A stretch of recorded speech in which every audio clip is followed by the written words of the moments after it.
in China. Shortly from now, we'll get you those pictures of Prime Minister Narendra Modi landing in China. And of course, the program that is slated as a part of his welcome, where he is also slated to meet with the Indian diaspora, and of course a cultural program that has also been planned to welcome Prime Minister Narendra Modi in China. He is in China, in Tianjin to be precise, for the 25th meeting of the head of states of the Shanghai Cooperation Council, that is the SCO summit, to happen on the 31st of August and the 1st of September. And those are the first pictures on your screens of Prime Minister Narendra Modi being welcomed at the airport in Tianjin in China. And of course, several dignitaries there to welcome Prime Minister Narendra Modi. In fact, those first pictures only on India Today that have been accessed from inside the plane, from outside, when there was a huge delegation to welcome Prime Minister Narendra Modi, and he has just touched down in Tianjin in China for the SCO summit. The SCO summit extremely significant this time around because Prime Minister Narendra Modi is also to engage in a bilateral with Chinese Premier Xi Jinping and Vladimir Putin, which is to happen on Monday. Those are the first pictures of the handshakes and the namaskar that has happened right after Prime Minister Narendra Modi's plane has touched down in Tianjin in China. And there you see a cultural welcome for Prime Minister Narendra Modi as he walks down the red carpet with senior officials and dignitaries. Prime Minister Narendra Modi being welcomed in China for the SCO summit. That holds a lot of significance because remember, Prime Minister has come to China after 7 long years. This following the Galwan clash in 2020. Prime Minister had last visited China in June 2018 when the SCO summit was hosted in Qingdao, and now he has reached Tianjin for the SCO summit. Border tensions and diplomatic chill between India and China, where Prime Minister Modi's presence signals India's return to the table as a confident regional power. The aim, of course, as part of attending this summit is also strengthening the global south, India, China and Russia coming together at the SCO.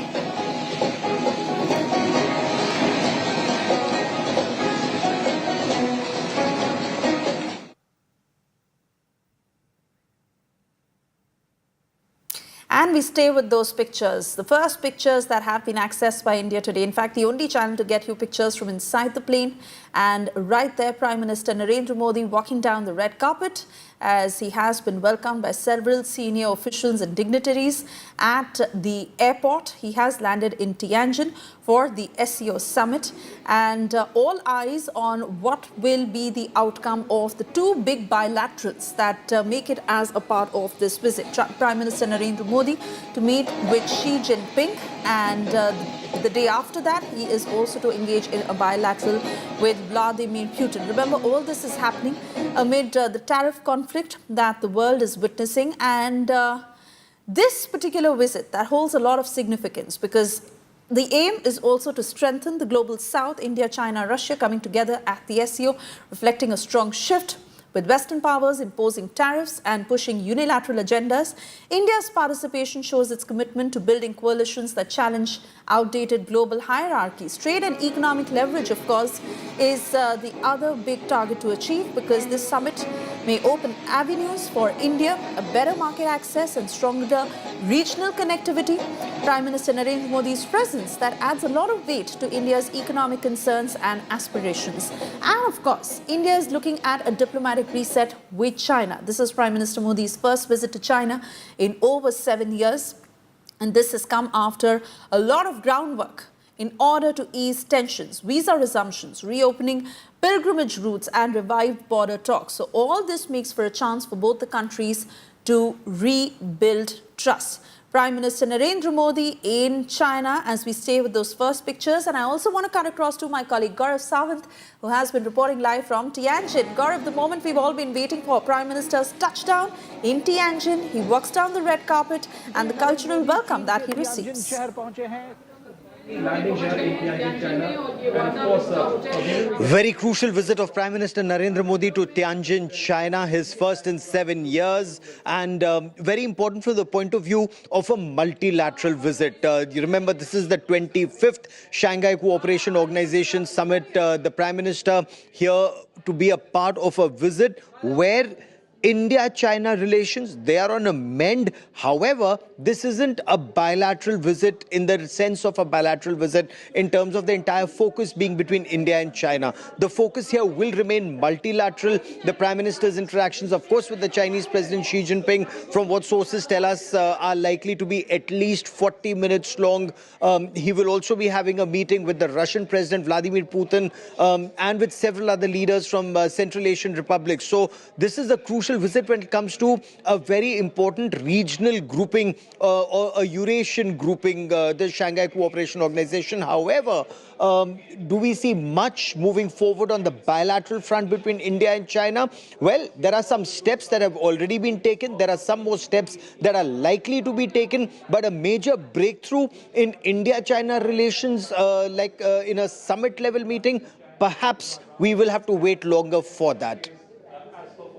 Continue talking to us as we stay with these pictures, because fact is that America is watching every development very closely and rather uncomfortably. What can one expect from this power play? a new era of friendship between India and China.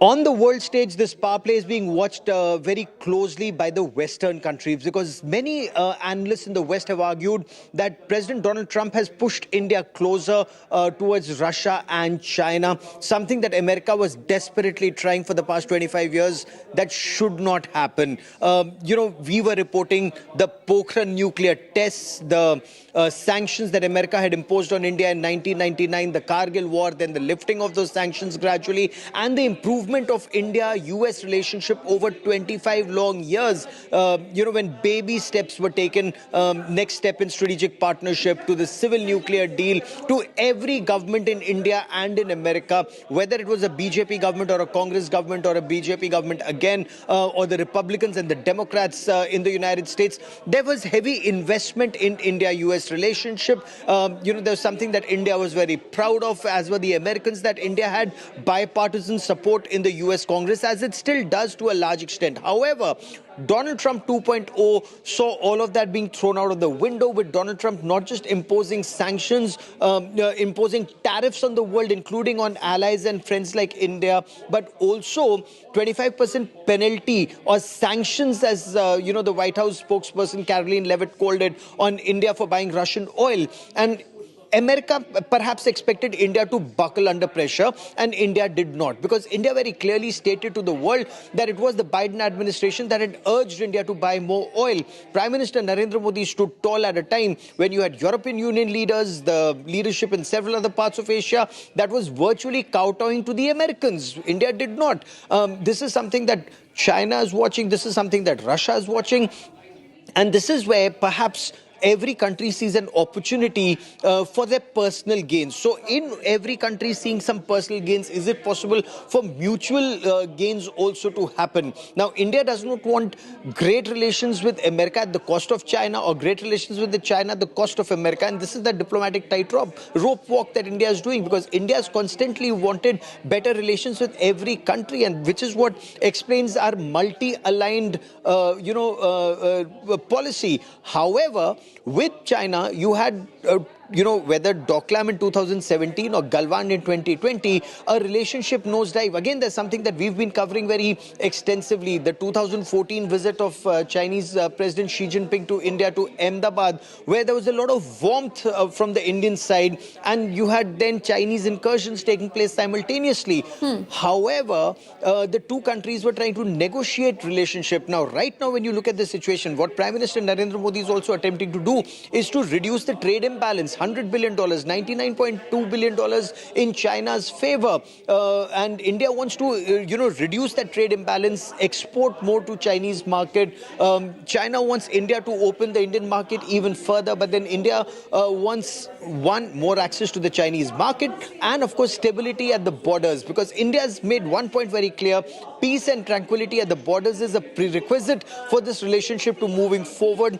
Chinese Foreign Minister Wang Yi was recently in India, and he indicated that the recent tensions at the borders were not in the interest of the people of India and China. So does that mean that the disengagement that has already happened at the borders will lead to de-escalation and ultimately de-induction of troops?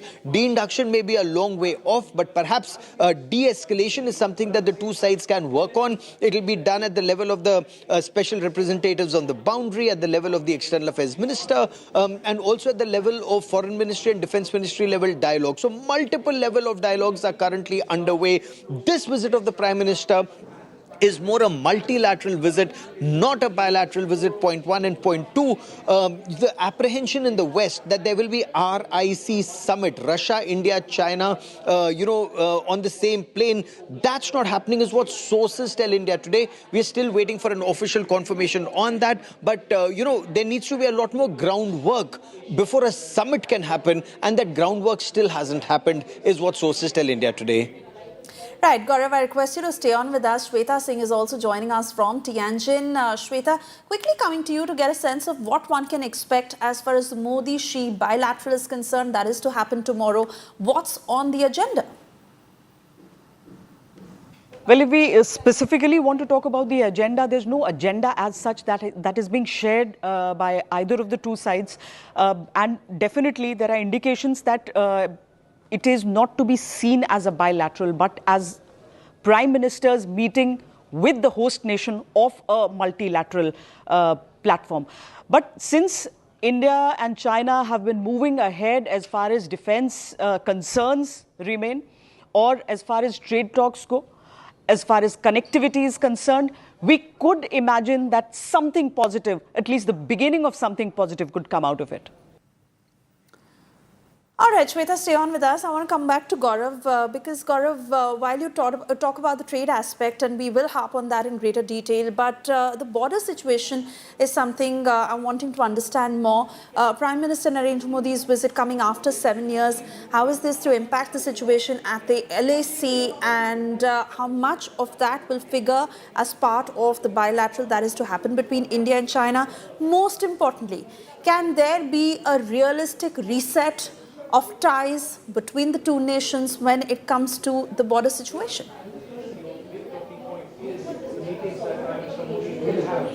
So reset may be a long way off. There's a thaw, yes. A reset, no. And for a reset to happen, will there be a restoration of the April-May 2020 situation is still a long way off. What's the current situation along the line of actual control after the 2020 Galwan and Pengong standoff, which actually escalated then to multiple friction points? So post the summit at Kazan, which I was reporting from ground zero in Russia, both the Chinese president and the Indian Prime Minister, they decided that there will be forward movement, which led to disengagement at the remaining two friction points. There were multiple friction points along the line of actual control. In most friction points, while disengagement had already happened, but here there was a strategic, nod that was required from the heads of state and government for the disengagement to happen. So while the troops are now no longer in eyeball-to-eyeball confrontation, there is a buffer zone of sorts that's been created, and that buffer zone of sorts indicates that the Chinese side moves back a little, the Indian side moves back a little, and they do not, come face to face. There'll be new confidence building measures. There'll be new border mechanisms that will be put in place. There is some talk that's happening on what those new confidence building measures can be. That is being decided not just at the level of the SRs or the special representatives on the boundary. It's Wang Yi on the Chinese side, member of the Politburo, External Affairs Minister of China, and the special representative on boundary talks, and Ajit Doval on the Indian side. And you have the external affairs ministers level dialogue that's happening. You also have dialogue that's happening at the level of border commanders, the co-commander on the Indian side and the Chinese commander on the Chinese side. So there are some initial steps that are being taken, not yet to the level of confidence where the 50,000 plus troops that are deployed on either sides can be withdrawn. A lot of infrastructure has also been created, both by India and by China in Tibet. India has it in Ladakh. You have additional airfields, additional bridges, additional soldiers deployed, their billets, their barracks. A lot of that has now been created. Now, do those constructions now end up becoming permanent, given the cold freeze in the relationship between the two countries? Will there be some thaw in the middle sector? What about Arunachal Pradesh? So there are multiple levels at which the dialogue is taking place. However, no de-escalation just as yet and no de-induction just as yet. So de-escalation perhaps is something that they will talk about. What does de-escalation mean? That you move the heavier weapons back to its peacetime areas. Right now you have your rockets and your missiles and your heavy artillery that's deployed there. Your tanks are deployed there. Can they be moved back? Now again, China can bring their troops in much faster because they are on a plateau. For India to move them in the mountains, it takes more time. So one, it has to be equal and mutual security guarantees have to be put in place. So China has to move back even further than India because China can redeploy faster. It would take more time for India to redeploy. Many complex factors that are being put in place. For that, a mechanism is being put in place. This dialogue that happens at the level of Prime Minister Narendra Modi and President Xi Jinping is to give that strategic direction to that dialogue to take place. Trade, economic cooperation, people to people, the Kailash Mansarovar Yatra has recently resumed, direct flights are resuming. So some steps are being taken. Trade deficit and imbalance, how does that get addressed? Those are some issues, the higher direction for which comes now, and then subsequently you'll have ministers and interlocutors who will take it forward at various levels. Right, Gaurav, stay on. I want to, in fact, take the same point to Shweta and her understanding on her interactions with the Chinese there. Shweta, by and large, while Gaurav explains the situation at the LAC, lot of factors that need to be addressed. And the trust deficit that has been there as far as India and China are concerned. How much can the two really work together and come and find a middle ground? Yes, why not? I think everybody in India and everyone in China will be wanting that to happen. See, China has started with constantly stressing on the fact that confidence building measures from the side of China have started. They talk about the Kailash Mansarovar Yatra, which has resumed after a long gap this year. And they're trying everything to make it a success, taking care of the devotees who reach there. So these are certain things that can be dismissed as optics, or if you look at the constant talks that are going on between the defense of both sides, as well as the special representative talks, I think it won't be wrong to assume that it will be the beginning of something very positive in India-China relations. All right, Shweta and Gaurav, do stay on. We stay with those pictures. Prime Minister Narendra Modi in that rousing reception as he's touched down in Tianjin in China for the SCO summit. Gaurav, I want to come back to you because you were also talking about trade and economy between the two nations. One aspect that is being looked at very closely is, of course, India's trade deficit with China that remains alarmingly high. With Prime Minister Modi's visit, the push for greater market access for Indian goods, how do you see that happening?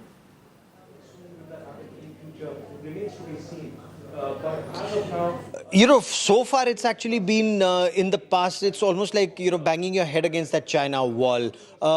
China doesn't say no, it doesn't say yes either. The deficit is almost $100 billion. $130 billion is what the trade between the two countries are. So India's effort has been to reduce that deficit to increase the exports. Now, when the relationship went south, you also saw China stop the export of magnets, rare earth minerals, fertilizers, fertilizers that were required, tunnel boring machines that are required, and those tunnel boring machines are really required for infrastructure development and India's big infrastructure push. So when the relationship started improving gradually, so fertilizer supplies, they are resuming, rare earth minerals and magnets, their supplies are resuming, tunnel boring machines will once again come into India. But then these were problems that were just created, and a problem has just been found in the last couple of years. The legacy problems that issue, and I'm not talking about the boundary issue, I'm talking about the trade deficit, because that's also from $60 billion trade deficit to 80 to 100. It just keeps increasing, and it's increased more post-COVID. So how does that get addressed? There are many aspects to it which both sides are working on. India is seeking greater access to Chinese markets. There are a lot of regulations here that we're seeking, more transparency. You know, China is quite opaque in many ways. So that opacity, can that be reduced? Can more Indian goods and services be exported to China? What are those areas where India can contribute more? So there are some steps that are being taken when India negotiates, and India is actually trying very hard, especially in this situation. And then this is a situation that China also realizes that India has been able to stand up to American President Donald Trump's bullying tactics when it comes to 25% additional tariffs, and those tariffs, some argue, may go up even further should India not kowtow to America, which India is not doing by all indications. This is an opportunity in an adversity even for India. So does this work out to be an opportunity when it comes to India, China, Russia, the global south, looking at newer markets? There's a lot that's at play here. But at this particular meeting, it's at a multilateral level. This meeting is more about the Shanghai Cooperation Organization, where India is also working big with the Eurasian market. Now, India's engagement, whether with Kazakhstan or Kyrgyzstan, or Azerbaijan, with Azerbaijan, of course, we saw a relationship go south, Azerbaijan, Pakistan and Turkey during Op Sindoor. But, in that region, India is trying to, make more headway. Very successful with Russia, very successful with Kazakhstan, with Uzbekistan, with Turkmenistan. There are 20 countries that are here right now. So there is some effort at multilateral level. Counter-terrorism is a very important aspect in which the two countries are moving forward, and these two, groupings are moving forward. But then you have a state-sponsored of radical Islamist terror, Pakistan, that's a part of the Shanghai Cooperation Organization. So will the countries unite and call out Pakistan's state-sponsored radical Islamist terror? Because this is a grouping that was actually formed to combat terror in all its forms and manifestations. And India's big effort has been that cross-border terrorism should be highlighted here. So it's a constant battle. Everyone's putting their shoulder to the wheel. Let's see what comes out of it. Oh, yes, absolutely. And in fact, Gaurav, the last point that you made, I want to discuss that with you in greater detail. But before that, let's also tell our viewers the opportunity that you were talking about. And if it turns out the way, how can it be a win-win situation for both India and China? So considering that happens, what are the possibilities? One, of course, both are seeking newer markets to offset their losses. The second possibility, a possible push for greater South-South trade, which both nations are eyeing. The third possibility also could be that China may offer India trade concessions, and that is certainly something that India is looking to solve. The fourth possibility is that India gains leverage in negotiating US deals. Remember, China is equally troubled when it comes to the kind of tariffs that have been levied by the US, and India looking to better those negotiations. And the fifth possibility, India and China to reduce their respective reliance on the US market. So we wait and watch how that happens. But in the meanwhile, more breaking news coming in. Let's cut across to it.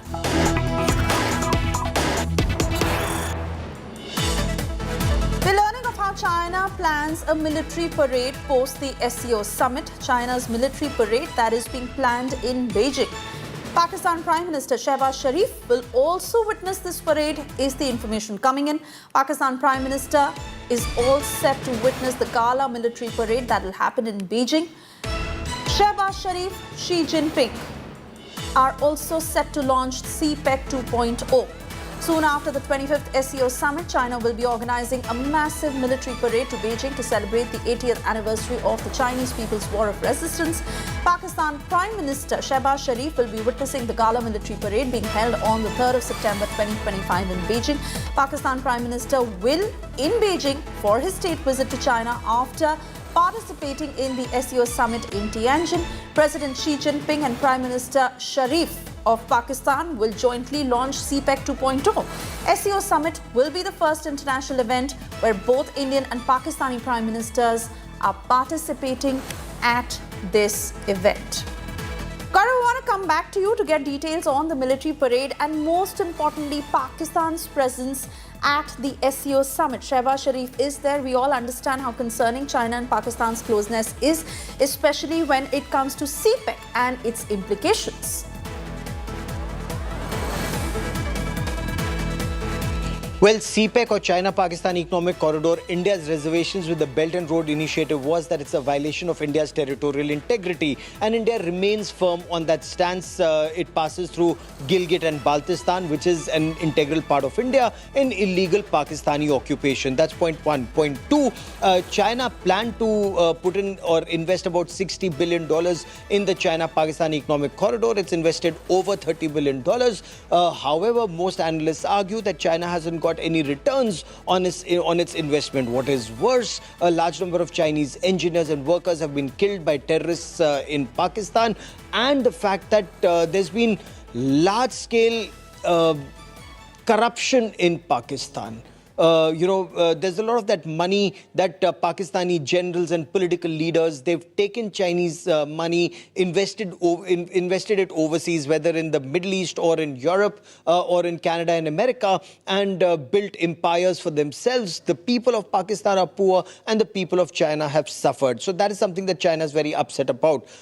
Chinese investments further in CPEC 2.0 at a time when America, Asim Munir went to United States, went for lunch at the White House, and he's promised the Americans that they can mint money and mine, minerals and rare earth material in Baluchistan, which is seeing a freedom struggle by the Baluch Liberation Army. So while BLA has been declared a terrorist organization by the Americans, they intend to go into that area, which is, look, that's a region where the Chinese could not make inroads. That's a region that the Americans could not make inroads. When Pakistan talks about record taken that you'll find oil there, something that Donald Trump has also been talking about. Do keep in mind, from the 1960s till 2025, there have been at least 10 to 15 major efforts by Canada, major efforts by America, major efforts by European companies to dig oil, to find oil in that area.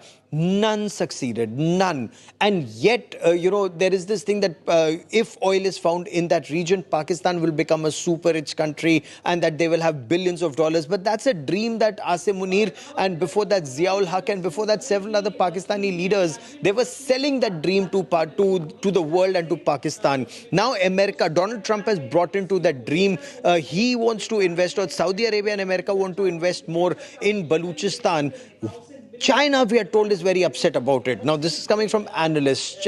We are told that when the Pakistani military leadership was wined and dined at the White House, they were given a virtual dressing down by China, saying, we've invested in you, we held your hand in a very difficult situation, and now you are going and promising all the wealth to America. So how will China view that? So there's an intense game, the big game on in that Baluchistan region. That AFPAC region remains in trouble. Afghanistan remains in trouble. So will China invest more in CPEC and how remains to be seen at a time when America also wants to increase its investments and the ground situation remains very volatile.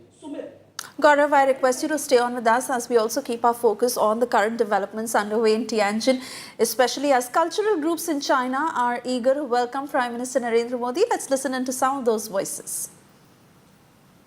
This is a very good chance for us because we practice and we learn it in embassy, and I teach them in embassy. So we have this chance to performance in front of him, and it's really our honor.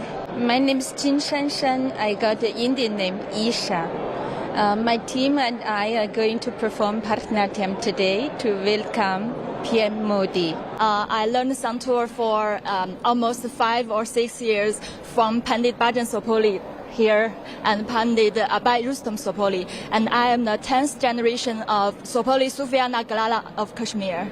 I love Indian music loud, and now I have lots of students, and I teach them sitar.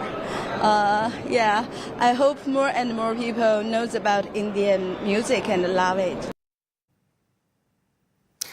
All right, Gaurav, I want to come back to you. We stay with those pictures. Prime Minister Narendra Modi is welcome in Tianjin as he's arrived for the SCO summit. Gaurav, you know, the other chatter, especially online, is regarding how India had banned those Chinese apps and tightened the FDI rules. How are we now looking at a recalibration of ties? Because some reports suggest that TikTok is already looking to hire because they see a plausible comeback in India.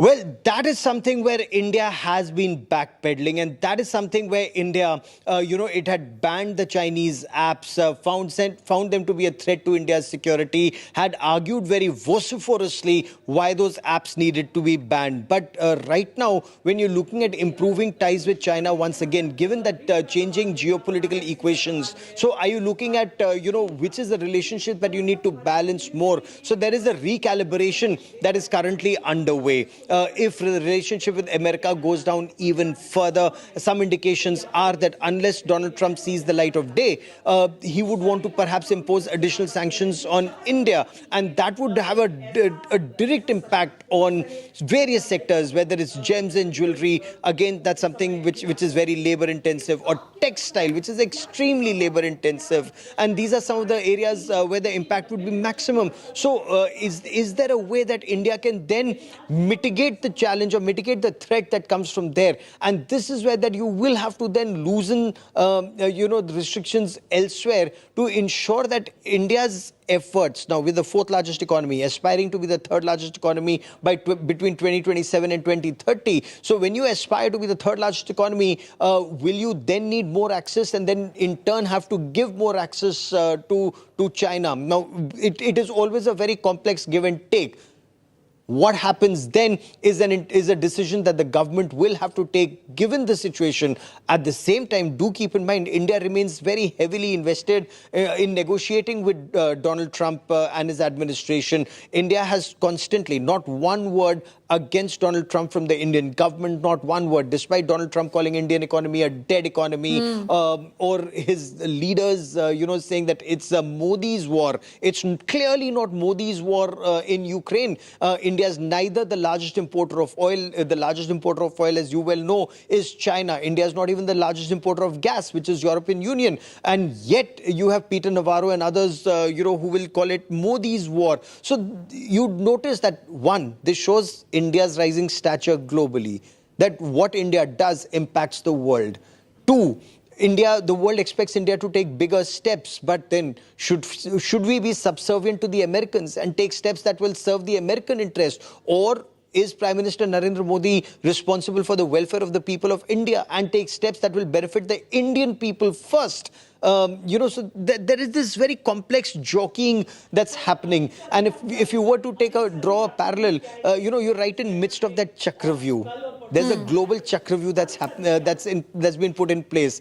America and China remain engaged, in dialogue also and against each other. There is some conversation that's happening that America and China could be looking at a G2 format. But a G2 format, many analysts argue, would be detrimental to American interests, because China's ultimate aim is to be the number one power in the world. And would Donald Trump actually want to do that?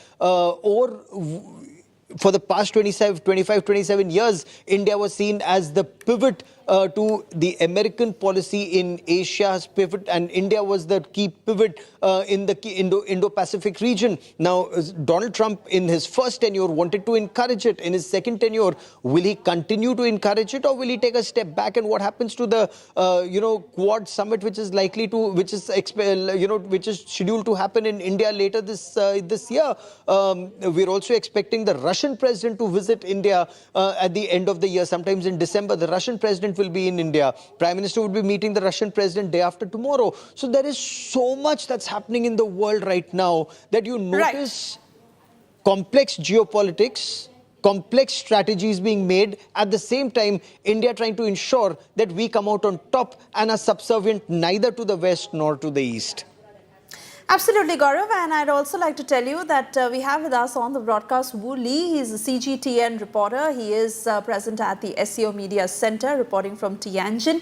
Gaurav, please feel free to come in whenever you want to ask a question to Wu Li, as I want to welcome you, Wu, and thank you for speaking to India today. Also to get a sense of how China is reporting Prime Minister Narendra Modi's visit to China for the SCO summit. What are the big headlines, especially with regards to the bilateral that is slated between Prime Minister Narendra Modi and Xi Jinping?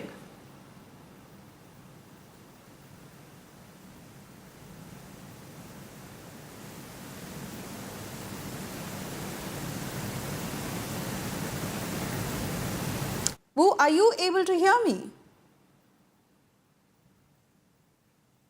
No.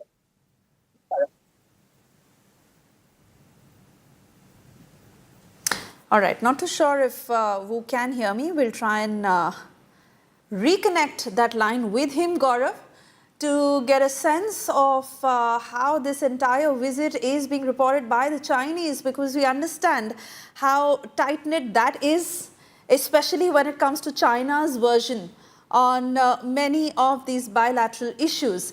But Gaurav, I want to come back to you. Of course, you've mentioned a host of things and how this will have an impact. Let's also understand that China too faces Trump's tariff. Both nations are looking to reduce dependence on the US markets in that sense. And China is saying that we are working towards confidence building measures. So when it comes to resuming direct flights after a gap of 5 years, also discussing easing trade barriers, also talking about reopening border trade at 3 Himalayan crossings. Is China doing its bit?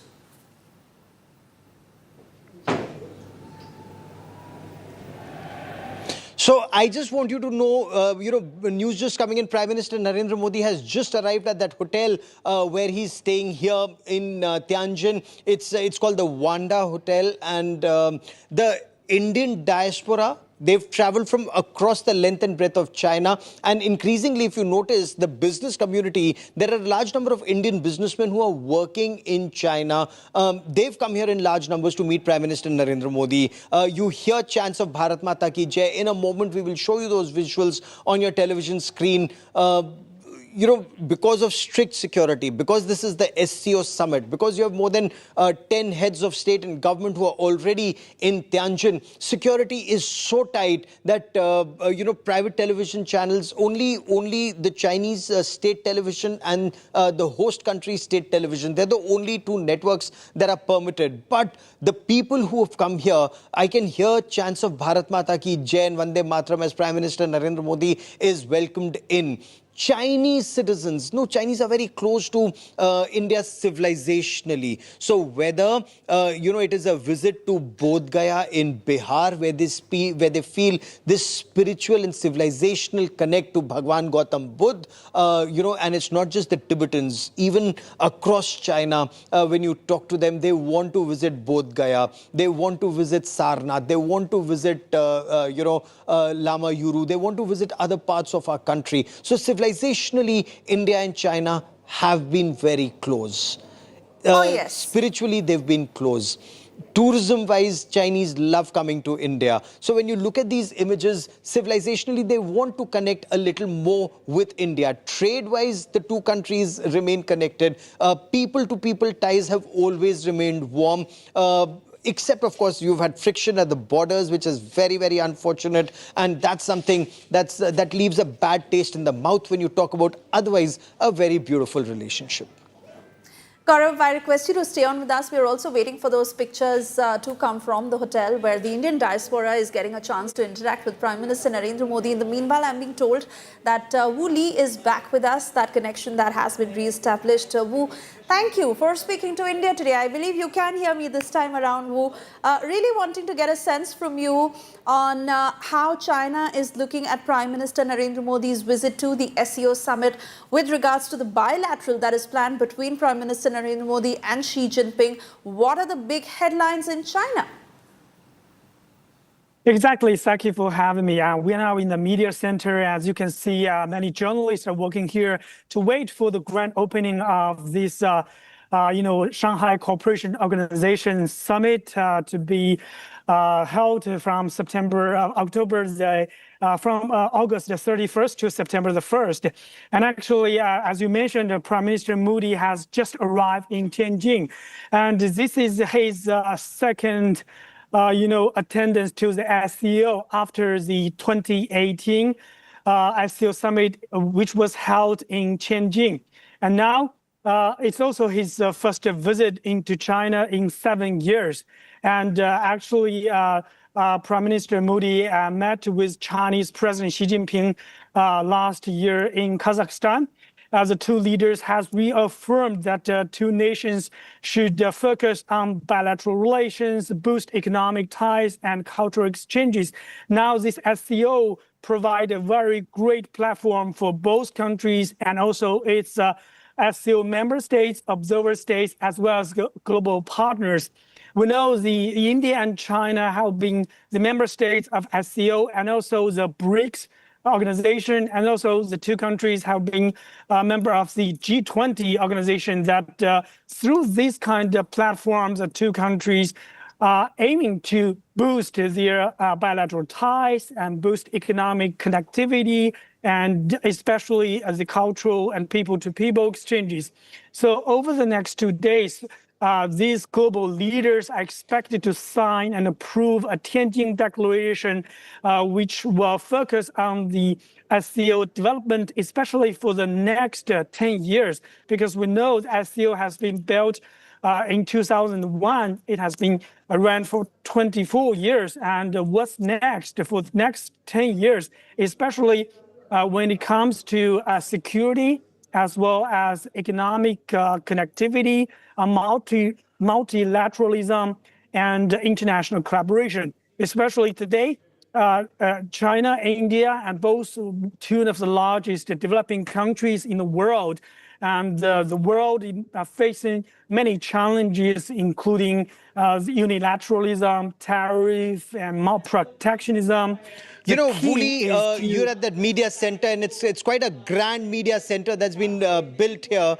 If you can hear me, we're also at Tianjin. We are at Prime Minister Narendra Modi's hotel, Vanda, where he is. I want to understand from you, what are China's expectations from India when that one-on-one meeting takes place tomorrow between Prime Minister Narendra Modi and the Chinese President Xi Jinping? Of course, China has always been attaching great importance to its neighborhood diplomacy, because China and India are neighbors, and the two countries had a very long friendship. And now, over the past few years, the two countries had a very good relation, and also the two countries have been decided to push forward the bilateral relations. And now, especially this August, Chinese Foreign Minister Wang Yi paid a visit to India. And this summer, India Foreign Minister and also its Defense Minister also visited China. Because this kind of high-level meetings have been expected in the recent months, and two countries decided to move forward to expand their relations. So in the next 2 days, these two leaders of China, India, as well as other SCO member states are expected to sit together. They are showing to the world that they can sit together and to expand the collaboration to boost the multilateralism as well as the global organizations. Okay, so multilateral level, China and India are cooperating at multiple levels. When it comes to American tactics and American bullying, America is imposing sanctions on China. Of course, they've given China a 90-day period. They want China to reduce importing oil from Russia. What is President Xi Jinping's thinking? What is China's thinking on American unilateral taxation? That's a very interesting question because, many countries have suffered challenges from the tariff, protectionism, unilateralism. And, China also is now paying great attention to boost multilateralism because as two of the most populous countries in the world, China, India, and also because this time Russia's President Vladimir Putin is also expected to come to attend the SCO summit. And these countries, developing countries, are coming together. They know that unilateralism will stop the whole world economic growth. Only global collaboration and will pave the way for global growth. So they know free trade because this kind of developing countries have benefited a lot from free trade, from economic exchanges. Now they want to show to the world that coming together and boosting the multilateralism and also economic collaboration is the only way forward. That's why I think a lot of countries choose SCO, choose G20, BRICS, APEC, and other global platforms to boost collaboration. They know that they have to sit together and uphold this kind of collective actions so that they can build a community with a shared future for humanity. So that's the key for globalization. Okay, and the border tensions between India and China, before I, hand it over to our studio in Delhi, the border tensions between India and China, what is the Chinese thinking on that? What's the way the two countries can move forward on the situation along the India-China line of actual control? You're right. We know that people, in different countries, they say different languages. They have different cultures. And for the border, many neighboring countries have this kind of minor disputes because last year when President Xi Jinping met with Indian Prime Minister Modi in Kazakhstan, the two leaders said that this kind of minor dispute shouldn't, stop the great relation between the two countries.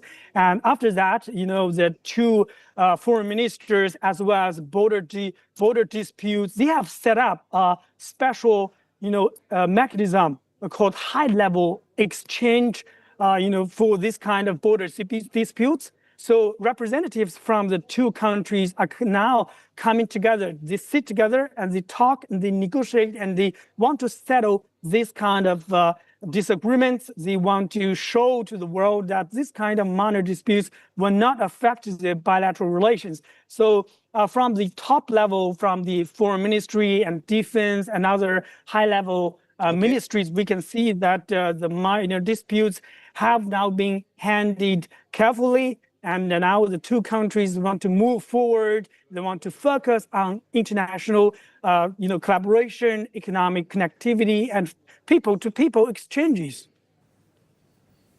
Okay.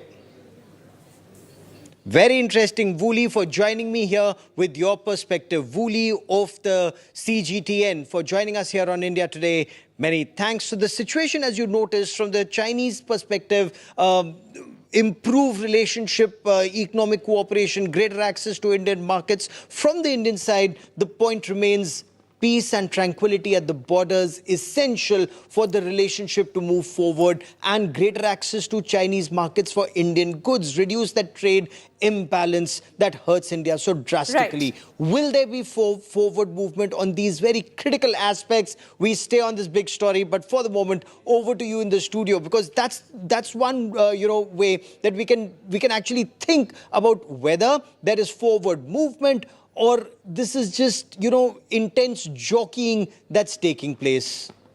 Oh yes, absolutely, Gaurav. The same point you mentioned, and I have been reading about it. Is this mere symbolism, or can this be a turning point when it comes to the power play that we are talking about? I request you to stay on. We have to slip into a short commercial break. But before that, we play out those pictures of the rousing reception for Prime Minister Narendra Modi, a cultural program that has been organized, and most importantly, Prime Minister Narendra Modi interacting with the Indian diaspora that has travelled through the length and breadth of China to catch a glimpse of Prime Minister Narendra Modi. Slipping into a short commercial break, we'll be back. Stay tuned.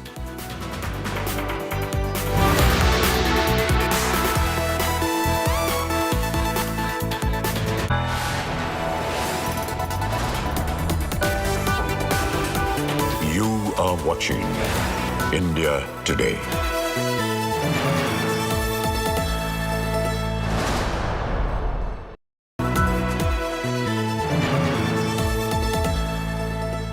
Moto G96 5G. All eyes on you.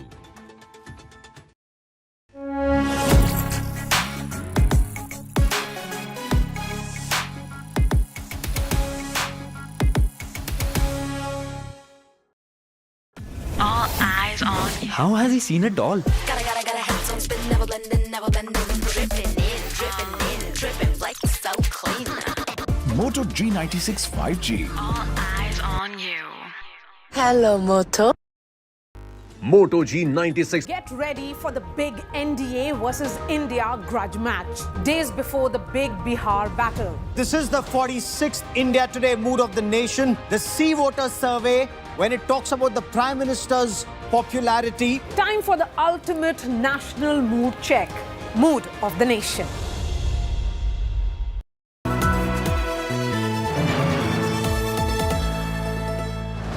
Our next guest for Run Politics, we have with us Mr. Revant Reddy.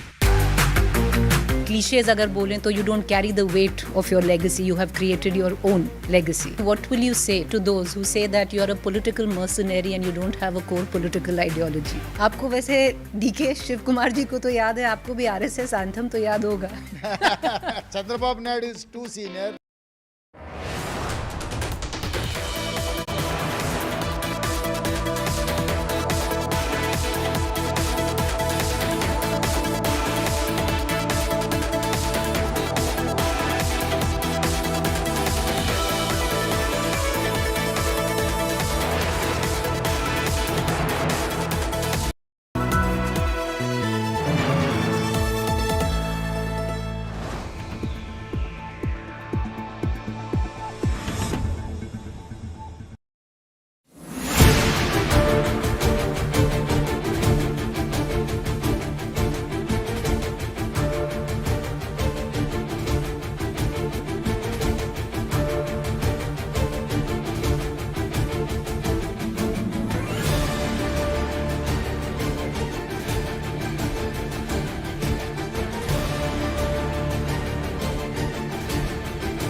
Make your media plan smarter with India Today Live TV on your connected devices.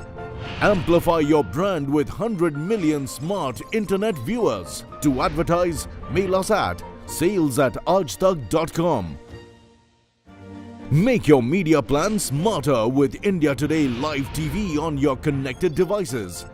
Amplify your brand with 100 million smart internet viewers. To advertise, mail us at sales@aajtak.com.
Make your media plan smarter with India Today Live TV on your connected devices. Amplify your brand with 100 million smart internet viewers. To advertise, mail us at sales@aajtak.com.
Make your media plan smarter with India Today Live TV on your connected devices.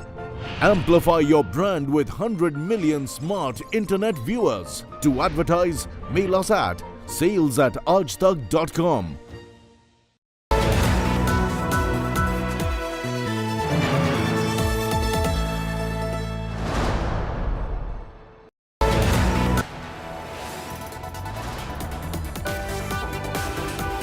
You are watching India Today.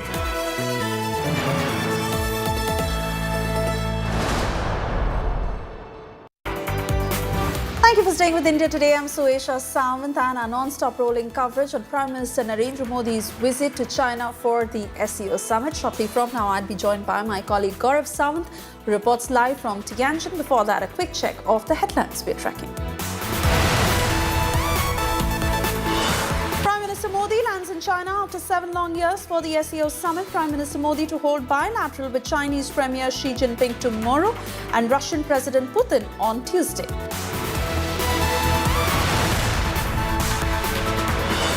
Floods continue to batter North India. Cloudburst in Jammu and Kashmir's Ramban triggers flash floods, kills 4. Landslides in Riyasi claims 7 lives. Cloudbursts, landslides in Uttarakhand claims 6 lives.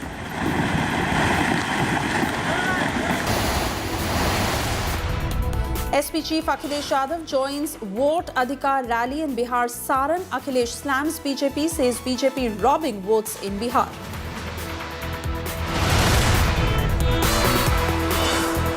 TMC MP Mahua Moitra lands in soup yet again. Reasonably says Amit Shah must be beheaded and his severed head should be placed on table for display. BJP terms remarks disgusting and disgraceful.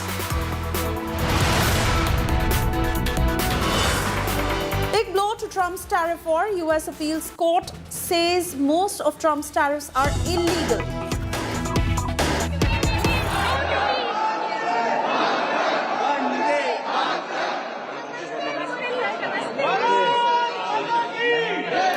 Alright, those are live pictures coming in from Tianjin in China. Prime Minister Narendra Modi interacting with the Indian diaspora as he has arrived in China for the SCO summit. And there you see Indians from across the length and breadth of China who've travelled all the way to get a glimpse of Prime Minister Narendra Modi for that one handshake. Prime Minister, as always, adding that personal touch where he interacts, especially with the children. And that very special moment that is being recorded at the moment from Tianjin in China. there are loud chants of Bharat Mata Ki Jai that are resounding from Tianjin in China, where Prime Minister Narendra Modi has just arrived at the hotel. And there you see a cultural welcome for Prime Minister Narendra Modi, a warm reception. We saw the red carpet that was rolled out for Prime Minister Narendra Modi on his arrival at the airport, and as he met with important dignitaries, here he is at that hotel in Tianjin. The cultural exchange is, of course, something that we had been waiting for, as China and India particularly high on that front. And even as India looking to reset diplomatic ties with China, let's take a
And even as we stay with those pictures, I'd like to welcome our special guest joining us on the broadcast. First up, Mr. Sushant Sareen, Strategic Affairs Expert and also a Senior Fellow, ORF. Mr. Sareen, thank you for speaking to India today. We stay with those pictures and your first reactions to what you witness at the moment. From Vande Mataram being played on the sitar and the santoor and the tabla to loud chants of Bharat Mata Ki Jai, and Prime Minister Narendra Modi also witnessing Bharatnatyam performances. A good start to this visit indeed. Look, honestly, I think the challenges before us are far more serious. And I think all of this is okay if this is what pleases people. I don't have a problem with it. But I think what is more critical is the kind of challenges which await us.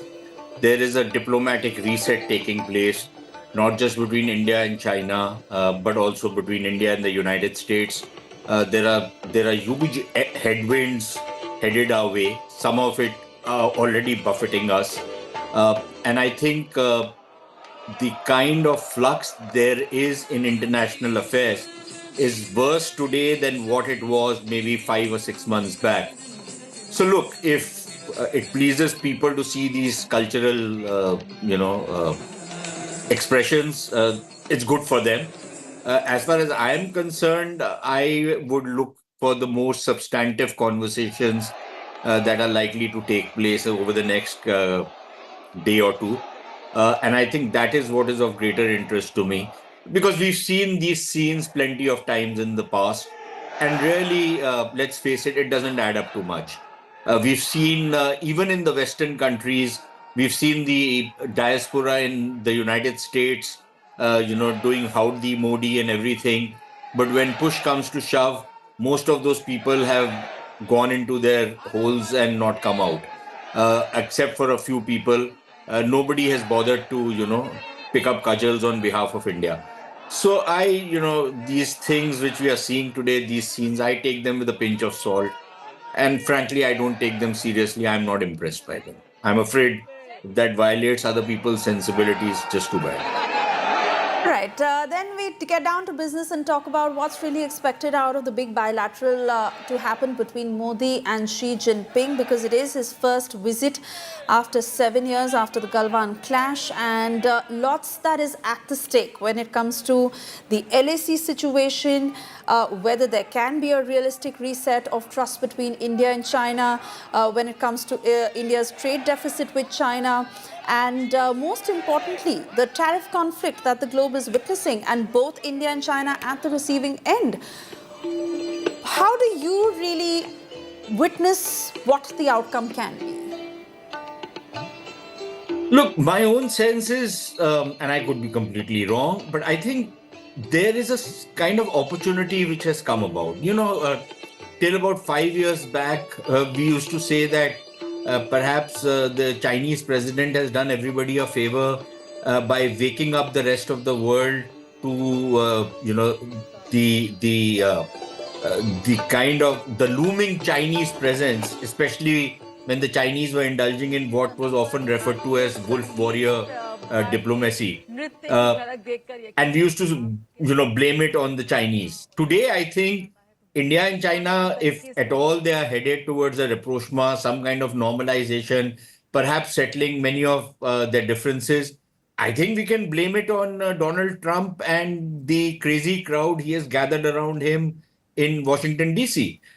So it's a point of inflection, clearly. But the point is, I think both sides sense an opportunity. The question is whether both sides are going to rise up to the occasion to try and sort out some of the big problems that are bedeviling them. And of course, the boundary question is perhaps the mother of all issues between India and China.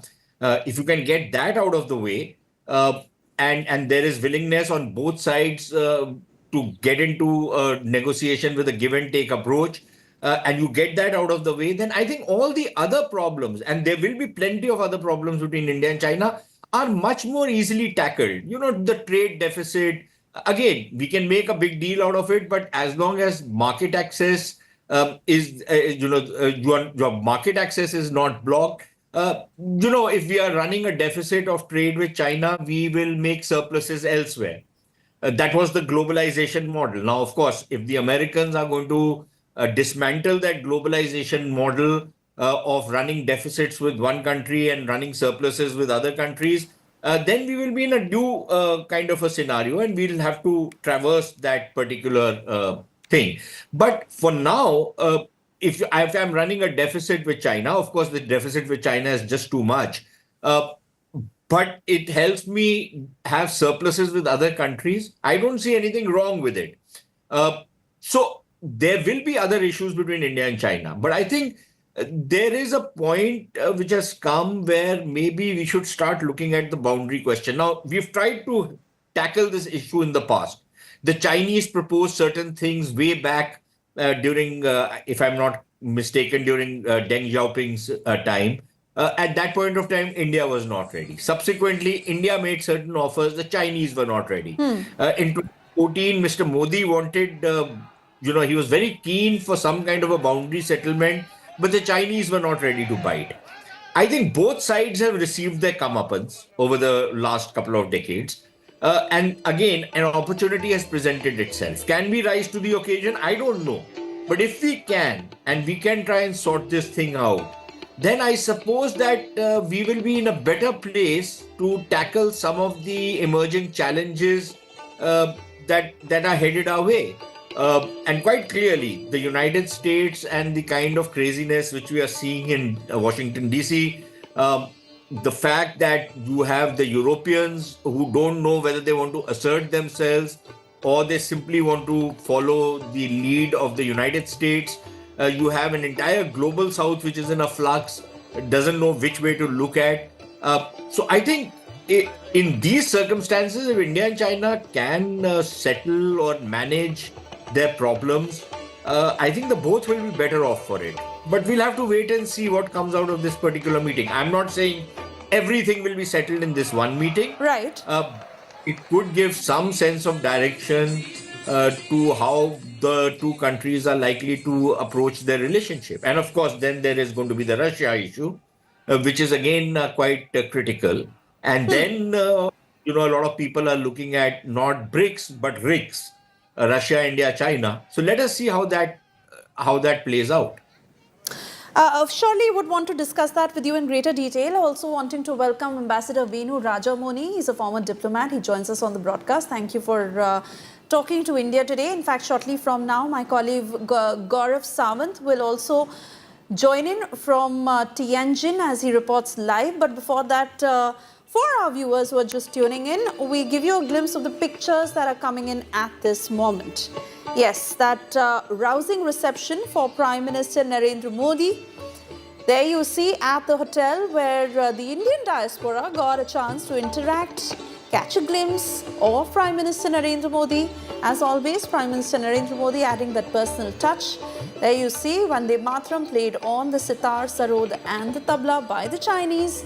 And of course, loud chants of Bharat Mata Ki Jai and Narendra Modi that resounded across. Let's listen in.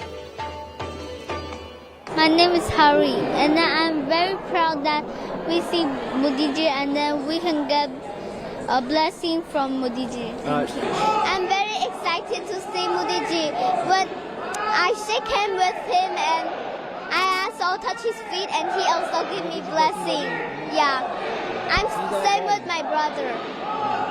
I'm living in Xiamen, Fujian, and I'm here like in China for 23 years now, all total, yeah. So this is my whole family here. So we are so excited to see Modi ji, and he given the blessing to everyone. That's what's important, yeah. So I'm really thanks a lot for organizing everything, and really God bless, everyone here, whoever here, participate. Thanks a lot. I was like blackout when he saw him. I don't know, I've been waiting him for a long time. So as soon as we just thanked him, was so excited, very grateful to him. I would like to thank him for visiting here and on a So the diaspora is very excited. We interacted with the Indian community here in China. They were very excited meeting Prime Minister Narendra Modi. The business community, incidentally, is very keen that business-to-business ties between India and China, they are taken to the next level because they say there are big gains for India and big gains for China. On the strategic aspect, it's a road which is extremely difficult to travel. Joining me on this special broadcast is Ambassador Venu Rajamoni and, of course, Sushant Sareen, Senior Fellow of the Observer Research Foundation. Ambassador, your appreciation of Prime Minister's visit, we are told this is more a multilateral visit, not much expectations on the bilateral leg of it. While the Prime Minister Narendra Modi and the Chinese President Xi Jinping interact for about 40 minutes, do we expect something from that interaction, or that's just exchanging pleasantries with the head of state of the home, host country? The visit of the Prime Minister was preceded by State Councillor and Foreign Minister Wang Yi's visit to India, when we saw some very substantive announcements on how we are going to progress on the border front, both in terms of de-escalation, demarcation, and having further discussions at different levels. It would be interesting to see whether the Prime Minister and President Xi discusses that and whether there is any announcement with regard to that after the bilateral meeting. That truly is the most crucial item on the agenda issue to be discussed, particularly considering the clashes in Galwan and the fairly long period of frozen relations after that, or bad relations after that. So it is difficult at this stage to say what will come out. Only the two governments know, and they have been in close discussions with each other. But I would say that the Indian side would certainly hope to take the discussions further forward from whatever was discussed during Wang Yi's visit. And there will surely be some announcement, but let us not expect earth-shaking changes or earth-shaking announcements. The relationship has been bad. There are fundamental issues which are not easy to resolve. There is a trust deficit. Yes, agreed, because of the actions of the United States, the atmosphere has become a little more congenial for India and China to come together. But we should not jump to conclusions. We should wait and see what progress is made. It will be incremental progress. It will be small steps. Essentially, first, we need to bring the relationship back to normalcy. At the same time, we need to see how our border agenda can be moved forward. At the same time, we need to see what is the international scenario. Let's take this step by step. Let's take this step by step, Ambassador. You mentioned bilateral relations, and then, of course, how a third party, which is, our relations with the United States and Chinese relations with the United States, impacts this relationship. I'll come to that in just a moment. Sushant Sareen, when you talk about bilaterally India-China relationship, one is disengagement has happened after the Kazan meeting between Prime Minister Narendra Modi and the Chinese President Xi Jinping. Demarcation of border, should there be forward movement there? Would that be seen as a big step if the border is actually marked on borders? Some bit of ambiguity in the relationship will go, or do we see this more as we do take one step forward sometimes, but then ultimately end up taking two steps back? We still haven't seen de-induction, de-escalation, let alone de-induction. Yeah, I think it's a no-brainer that this is going to be the real test case on how we manage the border issue. Are we going to move towards a settlement? Are we moving towards a management of the problem, which we've tried to do in the past as well? I think from Mr. Modi's point of view, or the Modi government's point of view, they tried to push the envelope by asking for the interpretation on detailed maps of the line of control. The Chinese were not willing to do it. Like I said, there have been occasions between India and China when one side has proposed something and the other side has not decided to rise up to the occasion. The Chinese did it, we did not reciprocate. We did it, the Chinese have not reciprocated. Like I said earlier, this is a point in time where perhaps an opportunity has once again emerged. Will we rise up to the occasion? Now, whether it is demarcation, of course, it's going to be a step forward to what it was in the past, right? Let's not keep talking about this trust factor. I think it's a very overrated virtue in international relations. What matters is interest. Right now, the interests of both India and China are converging. Can we therefore rise up to the occasion? We keep talking about the Chinese helping the Pakistanis 3 months back. The Americans have held Pakistanis for 30 years. We did not let that intervene in our attempts to rebuild our relationship with the Americans. So why are we so stuck up that we are not going to make a big issue of what the Chinese have done, but we are not making a big issue of what the Americans have done, what Donald Trump has done? The kind of vicious language that his cronies have been using, people of his staff have been using. Is this diplomatic language? Is this diplomatic behavior? Okay. Are we there? So, the point is that we are making a big deal out of what the Chinese have done with the Pakistanis. The Americans have done the same. I don't think that should become the deal breaker. Oh, absolutely. We should push the envelope and see where we can go with it. In fact, I'm not everything will work out in a jiffy. It's not. It will take time, but at least let's be open about it. Let's try and do it.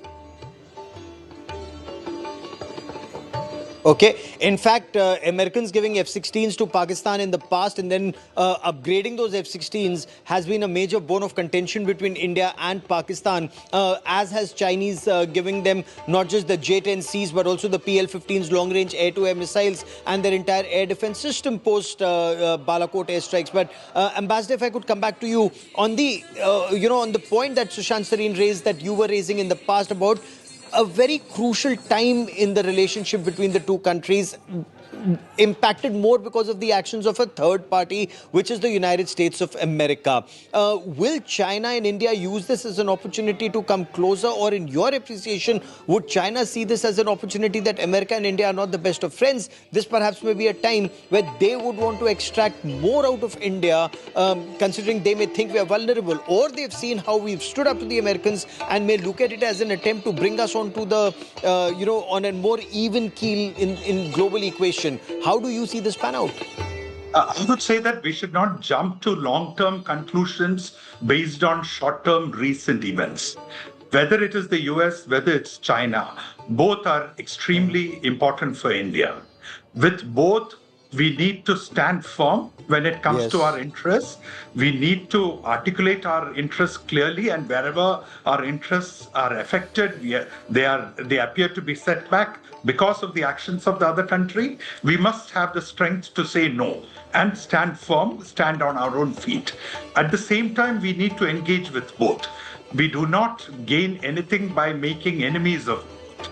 And ultimately, President Trump is going to be in office for only one term as of now. And his policies may not continue forever. Even during his term, we have seen how many times he flip-flops. And the Indian government is still engaged in discussion with the United States. So the Indian effort would be to stabilize the relationship with the US, even while conceding no ground on issues extremely important to us. Similarly with China, there are issues extremely important to us. Part of it is the Pakistan issue, which you mentioned. I don't think we can just equate China and the US and US support to Pakistan in that regard, because at least the most recent reports indicate a fair degree of integration between the Chinese militaries and the Pakistani militaries, and a continuous flow of intelligence to Pakistan while hostilities were taking place. Certainly, if there is an opportunity, this is an issue Prime Minister Modi should raise, and he should try and get the Chinese to not just pull back, but to put pressure on Pakistan to wind up the terror machine within their country and to stop creating instability in the region by constant terrorist attacks targeting India. Ultimately, China is fairly clear. While Pakistan is a close ally it could not abandon, China's long-term interest lies in a good relationship with India, which is the much bigger country, a bigger player on the international stage, and a strong economic partner. India and China collaborating in the economic field is of benefit to both, and we all know how much economics dictates Chinese policy.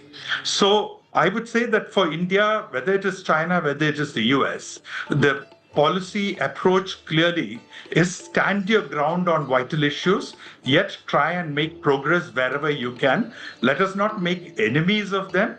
Let's try and build bridges. Let's try and build friendship. But at the same time, let us also be prepared for the worst. With regard to China, it will be on the defense front, on the security front, if ever our relationship degenerates into a conflict or into tensions, we should be able to deter the Chinese and stand our ground. Similarly, with the Americans, when it comes to vital issues of economic interest to India, whether it is purchase of oil, whether it is protecting our agriculture and dairy sector, we must stand firm. Yet, we have everything that commends a good relationship with the US. Interesting you should say that, and I'll get Sushant Sareen to weigh in on this as we take this conversation forward, but we're getting more reactions. You know, when we caught up with some of the Indian diaspora here in Beijing who've come from different parts of China, whether it's students who are studying here or those who are working here, they seem to seek better cooperation. They say people to people, the Chinese people also want much better cooperation and coordination between the two countries. Easier said than done, but I want you to listen in to some of the excitement that we witnessed just a short while back as Prime Minister Narendra Modi arrived here at the Wanda Hotel in Tianjin. My name is Hari, and I'm very proud that we see Modi ji and then we can get a blessing from Modi ji. Thank you. I'm very excited to see Modi ji, but I shake hands with him and I also touch his feet and he also give me blessing. Yeah, I'm same with my brother. I'm living in Xiamen, Fujian, and I'm here like in China for 23 years now, all total, yeah. So this is my whole family here.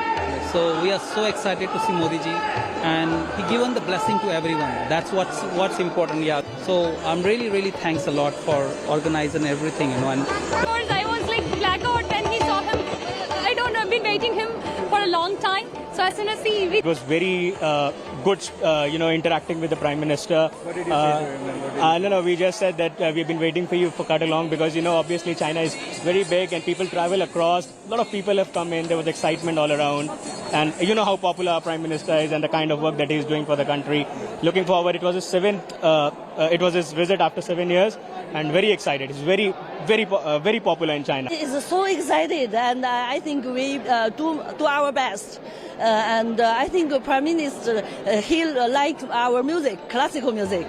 It's so exciting and honor.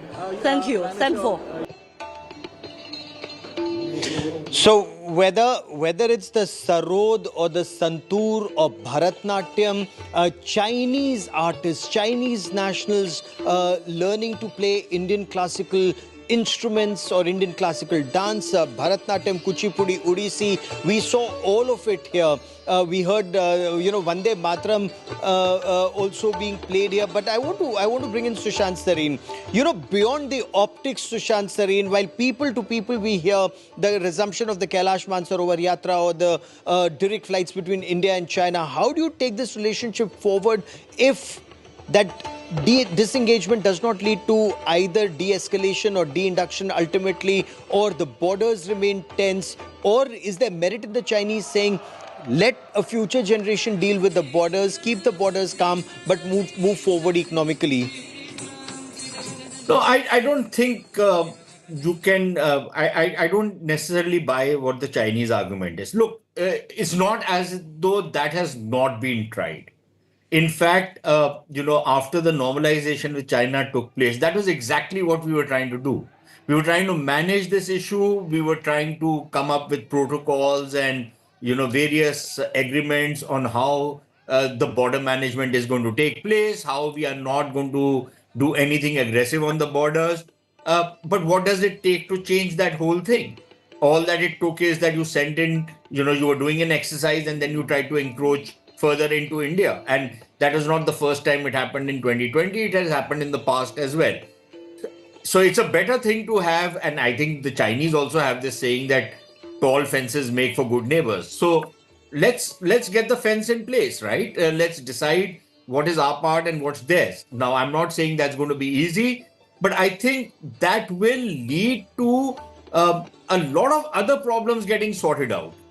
It will lead to a much greater amount of interaction between the two countries than if this problem keeps niggling, because these disputes can actually blow up in everybody's face, and we've seen that in the past, right? So I don't necessarily buy that argument that, look, you just need to manage it, leave it for the future generations. In the future, everybody is dead anyways, right? So let's tackle it as soon as we can. That's my view. The second thing is, I don't disagree with what the ambassador is saying. Yes, ideally, we would like very good relations with all countries and benefit from good relations with all countries. But I suspect we are reaching a point in time where it's going to be you have to make certain choices now. It's not that it wasn't there during the Cold War era, but I think you still had some room for maneuver at that time. Today, you, partly because of your economy is much more integrated with the West, your ability or your vulnerability is that much greater. And now we are seeing that the American administration is actually leaning upon the Europeans to ramp up sanctions on India. Okay. And you don't know, Yes. the ambassador. And that would indicate. No, so Gaurav, the ambassador is presuming that that would indicate that there could be troubled times ahead. Give me a moment, Sushant Sareen. Give me a moment. I have Shweta Singh, my colleague, who's also joining us from Tianjin. And Shweta's been covering this for Aaj Tak very extensively. Shweta, excitement when it comes to people-to-people ties. You were recently at the Kailash Mansarovar Yatra. You visited Tibet, but officially, Shweta, what are expectations from Prime Minister Narendra Modi's visit to Shanghai for the Shanghai Cooperation Organization at a time when borders remain frozen and yet there's cold peace there? I think, Gaurav, even the most optimistic person would not think too much of this particular meeting. But whenever we are talking about one meeting between these two leaders, it is definitely a step forward. And as you rightly said, I was here for Kailash Mansarovar. We reached China. The first city that we went to was Chengdu. Chengdu, we were taken to see the pandas there. And the Chinese side made an all-out effort to actually exercise all its soft power when it came to journalists. Definitely when the journalists come from India, they'll take everything with a pinch of salt, but they made all efforts and full marks for the efforts, because from there we were flown to Lhasa in Tibet, and basically we traveled through the heart of Tibet till Kailash Mansarovar and to the Divine Darshan. But even if we talk about the efforts of the Chinese side for the devotees, it was definitely something they wanted to show to the people of India that they want a change. They want to take it forward. But then, Gaurav, whenever we talk about the two countries, we definitely think of Sardar Patel as well, who had cautioned then Prime Minister Nehru about his assessment of the situation. If things have changed, we would like to see that things have changed. But there is a part of your heart which does not want to believe. Okay, there's a part of your heart because that part of the heart has actually seen our soldiers bleed in Galwan, or we've seen the Chinese creeping forward in various locations. There used to be a no man's land, and now you were virtually eyeball to eyeball. And Ambassador, that's the situation we are talking about. There's a situation. America breathing down India's neck on tariffs or so-called sanctions. You have China, the situation that we saw at the LAC. We saw India's situation with Pakistan during Op Sindoor. And in this situation, we are engaging with China. Now, what are we expecting out of this re-engagement with China? How do we, use this? Or how are we using this to mitigate the challenges that come from the American sanctions on India or additional tariffs on India, sir? Well, I think the situation emerging from the additional tariffs on India is something which we have to resolve with the Americans. I don't see our relationship with China as a direct factor into it, nor will whatever we discuss or decide with China play a big role in changing American policy. It is through our dialogue with us, our discussions, our negotiations, that we'll have to try and get the Americans to change their position. As far as China is concerned, as I had mentioned earlier, we must only expect slow incremental progress first towards normalization. We must try and take the relationship back to the pre-Galwan days. And that's not easy because in Galwan, we saw a complete collapse of all the confidence building measures on the border we had agreed upon through formal agreements, and both sides had reiterated support for. Now, let me explain some factors. You know, there is the border settlement, and border settlement is going to involve a give and take of territory. Today, China claims all of Arunachal Pradesh as part of its territory. India claims all of Aksai as part of its territory. It is not going to be easy to do this give and take. And there has to be a building of opinion within India. The opposition has to be on board. The media has to be on board. So these are all the reasons why previously when a package deal was proposed, it did not succeed and it collapsed. So as an interim measure, in order to prevent incidents like Galwan happening, was the two steps which India and China had agreed upon initially. One is confidence building measures and management on the border. Nobody sees it as a final step nor something which is postponed into the future, but it is an interim step whereby in the absence of clashes and hostilities, the atmosphere becomes more conducive for an eventual settlement. The second most important pillar of whatever has happened till now was what was called the clarification of the line of actual control. Now, what is the clarification of the line of actual control? It is not border settlement, but just both sides agreeing, this is where I stand, this is where you stand. And beyond this point, I will not go, you will not come. And if that is done, once again, we can make a major step forward in reducing hostilities. Unfortunately, the Chinese see this as a ploy by India to make permanent this line of actual control. And as far as India is concerned, this is the necessary first step before a border settlement. Give me a moment. Suyesha, my colleague, joins us for now explaining where those tensions at the border right now are and what is, how this presents us an opportunity to take this relationship forward. Suyesha Sawant with details. Suyesha, take it away. Oh yes, absolutely, Gaurav. And I'd also like to tell our viewers how Sushant Sareen was talking about the revival of BRICS a short while ago. Now, why is it so important for Russia, India and China, and why the timing of it comes together? Because Russia is desperate for allies amid the Ukraine war.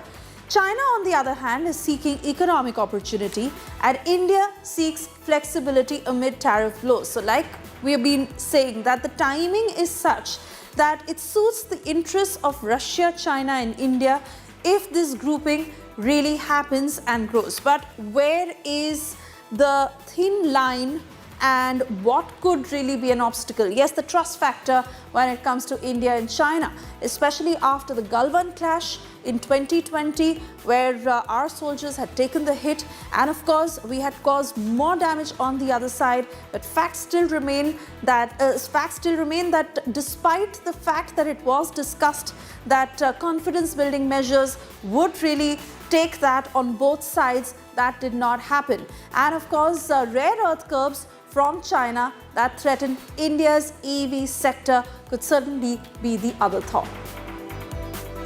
And Prime Minister Narendra Modi all set to meet Chinese President Xi Jinping during his first visit to China in 7 years. The talks come at a time of global economic turmoil and Trump tariff row. But to understand what's at stake, we must look back. From Wuhan to Mahabalipuram, from Galwan to BRICS, the Modi-Xi story that has swung between bonhomie and breakdown. Can Tianjin mark a reset is the big question. Two Asian giants meet again.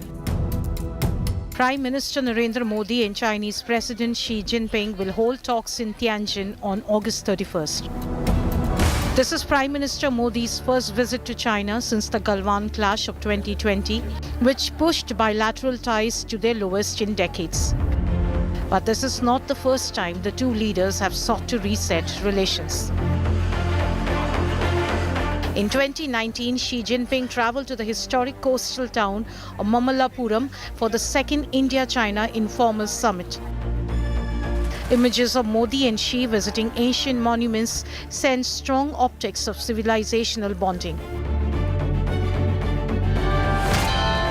Just a year earlier, the two leaders had held their first informal summit in Wuhan. The Wuhan Consensus was built as a reset in ties, stressing that differences must not turn into disputes amid Doklam standoff tensions. Modi's first major visit to China came in 2015. The chemistry was on display. Modi became the first world leader to be received by Xi in his hometown Xi'an. Then came the Galwan clash in 2020. Breaking the fragile trust. For 2 years, Modi and Xi had no substantive engagement. A brief handshake at the G20 summit in Bali in 2022 marked Prime Minister Modi's first public contact with Xi Jinping since Galwan. A year later in Johannesburg, another brief conversation on the sidelines of BRICS signaled the need for continued dialogue. Their last meeting came in October 2024 at the BRICS summit in Kazan, Russia. That meet helped push forward disengagement at friction point in Ladakh. It's my great pleasure to meet you in Kazan. From Mamallapuram's optics to Galwan's rupture, the Modi-Xi story swings between smiles and standoffs. All eyes now on Tianjin. Can this reset really hold? Bureau Report, India Today.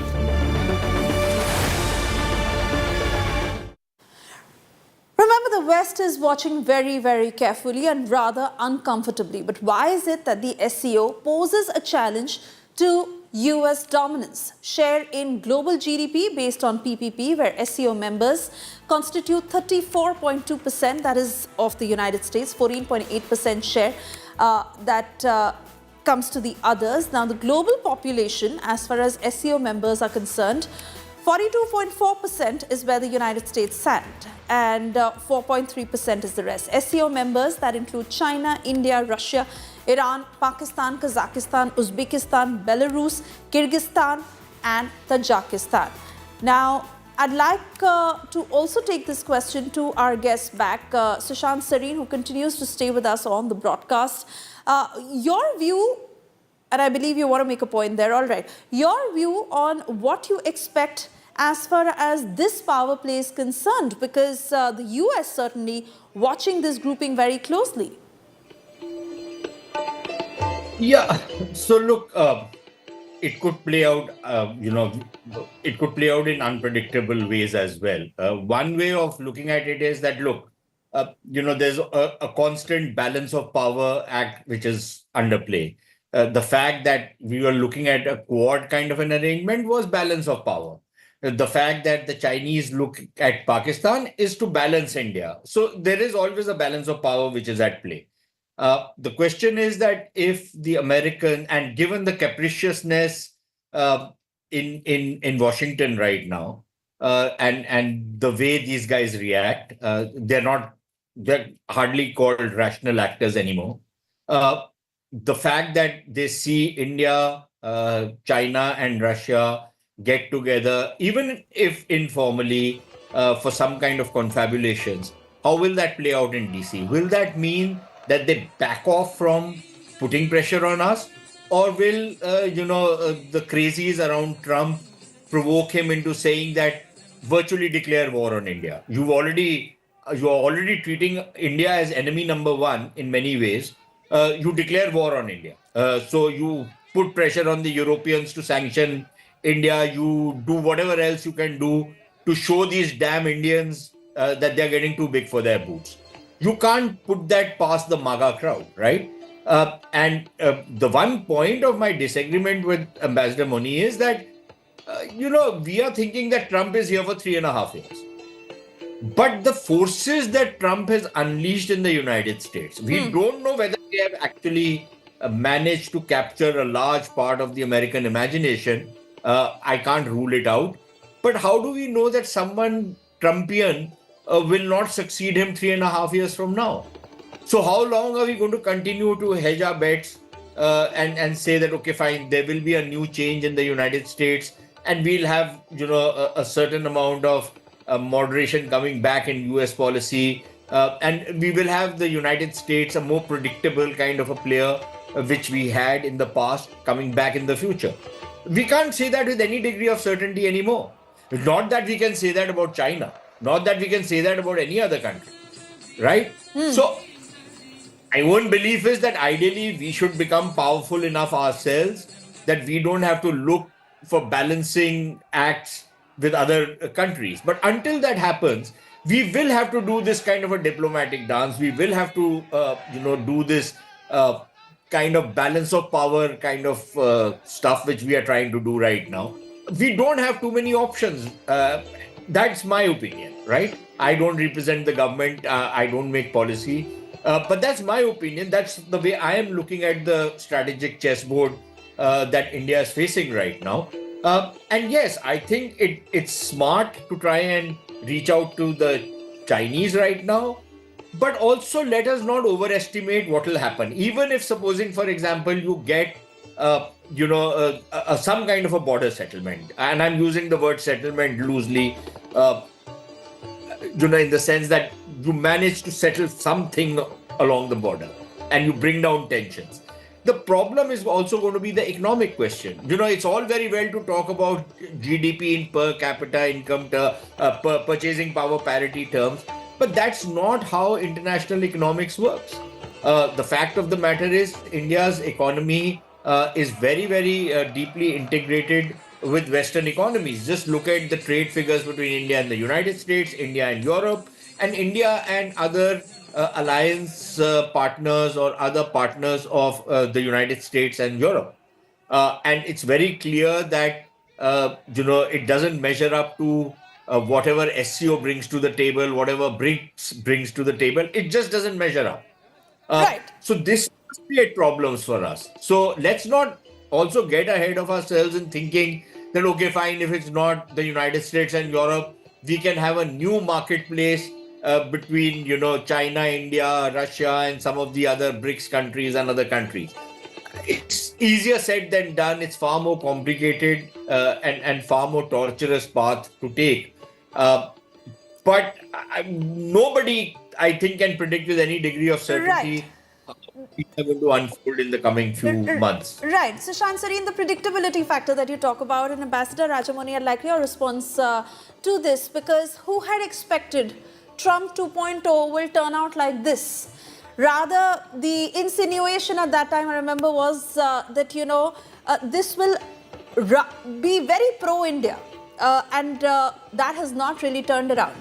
Also, the other factor we are talking about, the RICS revival, because the timing works, the motives work, but as far as the India-China thaw is concerned, can that reset really, be built in the time to come? All these factors at play. Your word. I entirely agree with Sushant. What the need of the hour is diplomacy, a very nimble diplomacy, focused completely on our own interests. And to see how we advance these interests, I believe that Prime Minister Modi's bilateral meeting on top of the SCO is a step in that direction. The SCO itself, we heard the figures of GDP. Once again, where does the GDP come from? Predominantly it is China, and then followed by India. We heard population figures. Where does it come from? Once again, it is China and India.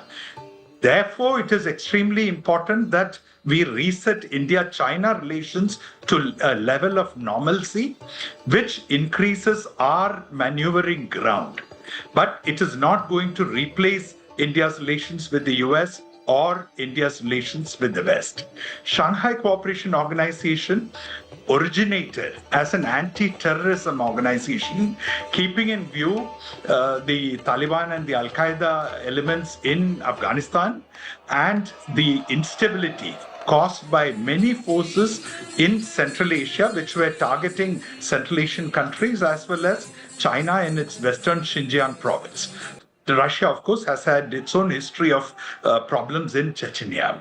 So that is where the roots lie. But as far as India is concerned, the moment they admitted Pakistan into the grouping, the grouping became even more useless. Because like right now, one question which nobody is discussing is Prime Minister Modi going to talk to Shehbaz Sharif, who's going to be there at the summit? Is there at least going to be a handshake? And that is going to be a difficult step for India to take after Operation Sindoor and after Pahalgam. That requires a lot more preparation. So Pakistan coming into SCO has reduced its importance for India. Similarly, BRICS is an imaginary concept which emerged from financial institutions in New York. They are not natural partners. Huge geography divides them. But even there, China is the biggest player. And following China, it is India. So once again, I reiterate, it is India-China relations which is the bedrock of all these organizations. If India-China relations are not good, their efficiency and their utility will be affected.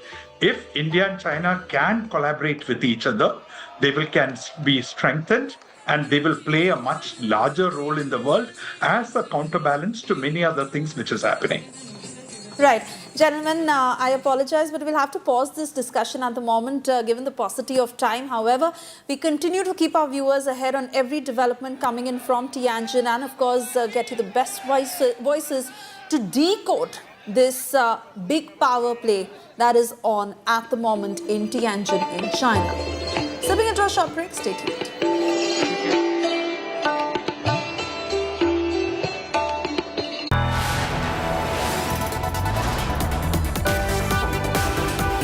You are watching India Today.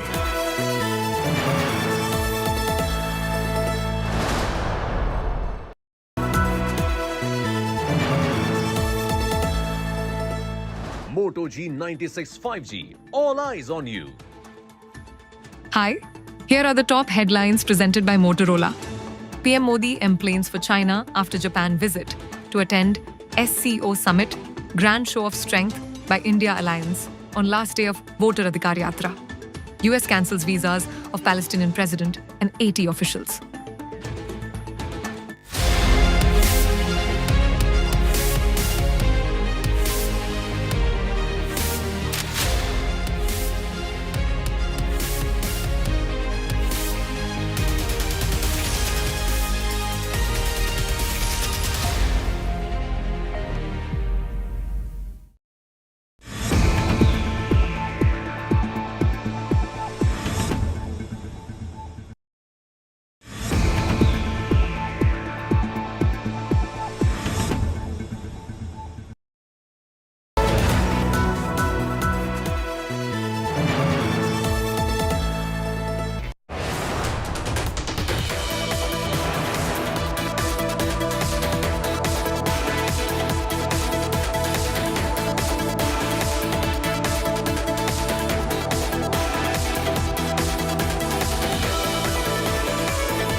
Make your media plan smarter with India Today Live TV on your connected devices.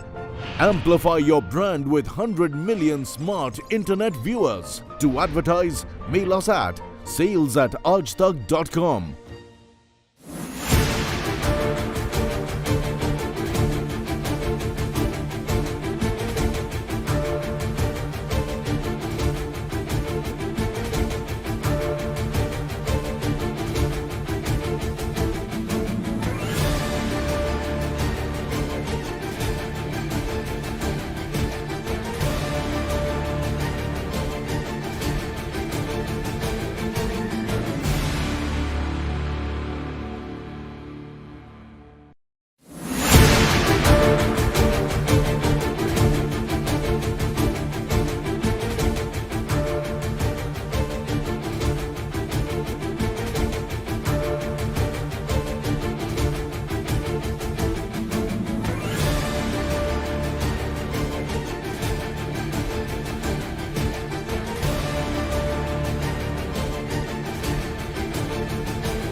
Make your media plan smarter with India Today Live TV on your connected devices.